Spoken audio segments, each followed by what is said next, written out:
Hi again for one more additional installment of help for our radiation problems. We are finishing up doing 6 through 9 now, and this little section of problems has to do with what's called the Stefan's law or Stefan-Boltzmann law. And so that's it right there.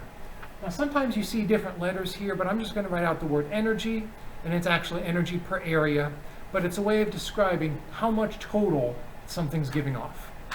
And that has to do with this funny little letter here. It looks like an O with a little tag on the end. It's actually a Greek letter sigma, and it's a constant value. It's a number that's always the same, which I'm pretty sure is given in your paper right at the very front, here at the top. And this is the temperature, but not just temperature, temperature to the 4th power. So that means on your calculator you might want to use the little caret thing and raise it to the 4th power. If you can't find that or you don't like doing that, that just means you need to take the temperature and multiply it by itself again and again.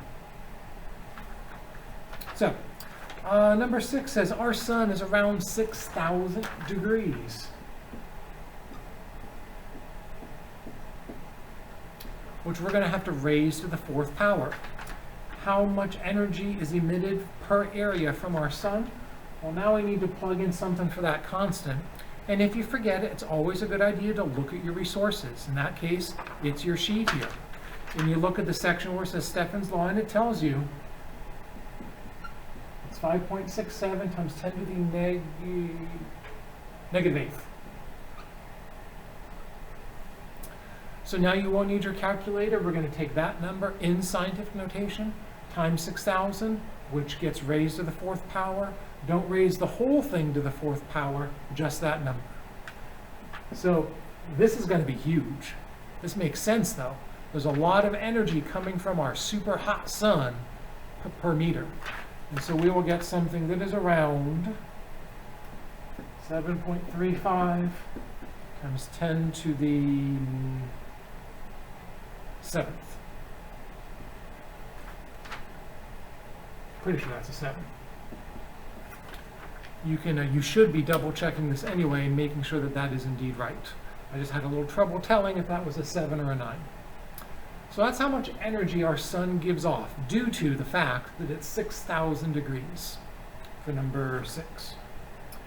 Now, a blue star might quadruple the temperature. This is the next one. So we could redo this problem, except now we're not going to put in 6,000. We're going to put in 24,000. That's a lot hotter. It's 4 times as hot. Do you think we're going to get an answer that's 4 times as much energy? You might think so, but you'd be wrong. So we need to redo this. Take that number and raise it to the 4th power. Multiply by the same constant, and we're going to get a big number again, but an even bigger number. In fact, way bigger. 1.88 times 10 to the 10th.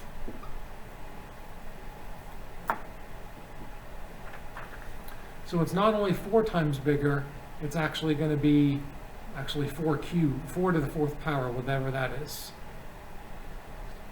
256 times bigger, I think. So that's for number 8. And the last one, number 9, is just a ratio. It wants you to, that's what I just mentioned, it wants you to compare your 2 answers for numbers 6 and 7. How do you compare answers? Well, you could add them or subtract them, of course, but when you want to see how many times bigger one number is than another, that probably means dividing. So for number 9, we're simply taking our number 7 answer, and we are dividing by our number 6 answer. We are seeing how many times bigger that is compared to that. So hopefully you did a pretty good job on those. You will see them again on our next test. Good luck, good job. Let me know if you have any questions. I'm happy to help you out.